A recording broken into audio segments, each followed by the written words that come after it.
Good morning mga ka-IC. Ayan, sisilipin lang po natin, balik-balikan po muna natin at isa ito sa pinakagusto ko na episode. Ito po yung part 23 na kung saan ay nagbayad sila ng lupa. Ito yung time na binayaran ni Kalingap Rob yung lupa na tatayuan sa bahay ni Biancy. At ito din po yung time na katatapos lang po ni Biancy magrampa doon sa covered court nila doon, na naging news siya doon na hindi dumating si Kalingap Ido, na sa isip naman natin na syempre inaasahan din niya ni Biancy, pero nga lang ang dumating ay sila lang ni Kalingap JJ. Kaya naman ang nakapag-upload ng rampahan ni Bibi Biancy ay si Kalingap JJ, pero matagal din po iyon na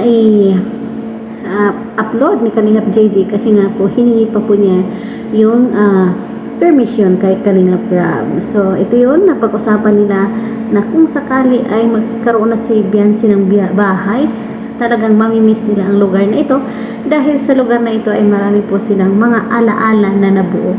O di ba, napakaano nila, seryoso silang nag-uusap at sabi nga ni Bibi Biancy dito na pwede naman po nilang balikan. Kaso nga lang, sabi ni Kalingap Ido ay medyo malayo po kasi. So siguro sa ngayon hindi pa nabisita ni Kalingap Ido muli ang lugar na ito, pero siguro darating din ang oras na magbabalik sila dito at magbisita sa, syempre sa lugar na ito kung saan doon nagsimula at doon niya nakilala si Bibi Biancy. So ayan, pasensya na po at medyo maingay po ang ating audio kasi nga nandito po tayo sa stock room, and that's all for now. Thank you so much for watching. God bless us all. Bye bye.